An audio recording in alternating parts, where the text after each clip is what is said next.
Hi, magandang araw po. Nadaanan po ako yung ni Nanay, ano? Ano po pangalan, Nanay? Cory. Nanay Cory, ano? Nagtatanim po ako ng aking mga halaman. Nakita po niya yung aking tanim na kamyas. Napakarami pong bunga, ano? Third generation na po yung bunga o third batch. Ano, itong taong ito yung bunga.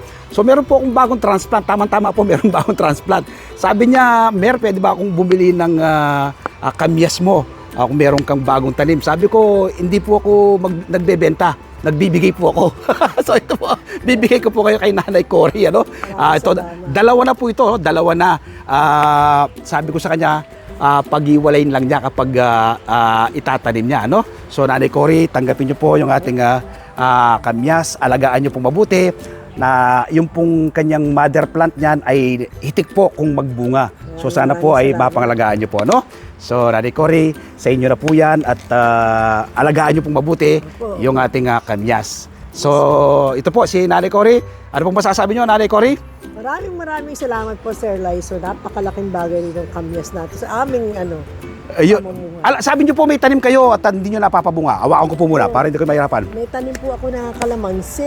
Para mabigyan kita ng advice ko. Tapos? Matagal na, hindi nagbubunga, hindi namumulaklak. Naku, ganito pong gawin mo, Nanay Cory, ano? Water stress mo siya. Ibig sabihin, wag mo siyang didiligan, no? Wag mo siyang didiligan hanggang makita mo parang nalalanta siya.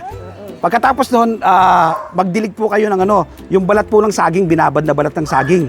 Binabad ng balat ng saging. Yan, ganun po. Tapos, pwede rin po siyang spray sa kanya o dilig nyo po sa kanya kapag nakita nyo pong parang nalalanta niya yung kanyang mga dahon. So, ganun lang po magpabunga ng kalamansi. Kalamansi po ba yan? Ilang puno po ba? Ilang taon na po ba yung kalamansi po ninyo?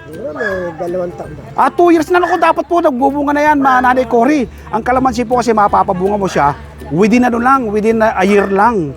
Ano po siya tinanim, buto o ano? Binili ko sa online na Okay. grafted na. Grafted. So dapat 1 taon po may bunga na yan, Nanay Cory. Pabungayin nyo po.